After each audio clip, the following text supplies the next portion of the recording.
খেতে দাও, খিদে পেয়েছে। এই তো দেবো খেতে। তো আজকে কি রান্না হয়েছে? আজকে বললাম না শুধু ওল ভাতে আর মাংসর ঝোল। ফ্রিজে তো হিংচেটা পরশুদিন থেকে নিয়ে এসে করা যে তুই তো এর আগের দিন হিংচে ভাতে ওল ভাতে দিয়ে করেছি, ওল ভাত হিংচে ভাতে করেছিলাম বলে তুই রেখে গেছিলি, বলছি যে এই দিয়ে যদি ভাত খাও মাংসটা কখন খাও। সেই জন্য আজকে আর হিংচে ভাতে দিইনি, হিংচে বড়া করবো। এই দেখে দেখতে একটু ওল হয়ে গেছে, এত ওলটা গলে গেছে মানে কি ভাতেতে দিয়ে। সবাই বলে ভাত কালো হয় ওল ভাতে দিলে, কিন্তু এই তো আমাদের দেখ সাদা ধরন হয়।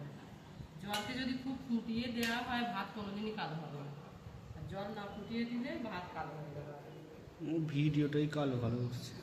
ভিডিওটাই কালো কালো উঠছে, হ্যাঁ, কিন্তু ভাত সাদা তো দেখ। ভাত সাদা কিন্তু কেন কালো উঠছে জানি না।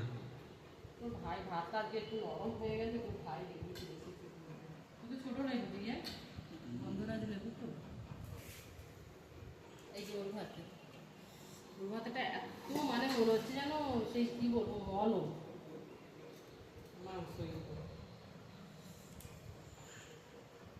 তোকে কী দেবো মাংস? একটা আলু দিলাম। তো এখন আবার হাড় ভালো লাগে, তো একটা উইংস দেখছিল, দেখি এটা নাকি না ওটা না, দাও না, যাও কিছু দাও,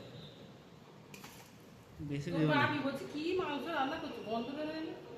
গন্ধ পাচ্ছিস তুই? হ্যাঁ পাচ্ছিলাম তো, তাহলে বাপির নাক সবসময় বন্ধ থাকে বলে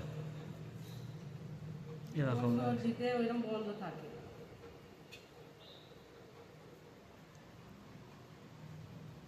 দাঁড়া উইংস ফেলে দিচ্ছে এখন, এই যে খাতা কথা মাংসের একটা নিজস্ব তেল থাকে, দেখ তেল কম দিয়েও তেল বেরিয়েছে। চর্বি থাকলে হয়। খা তাহলে, বাপি বলছিল ভাই এলে খাবে।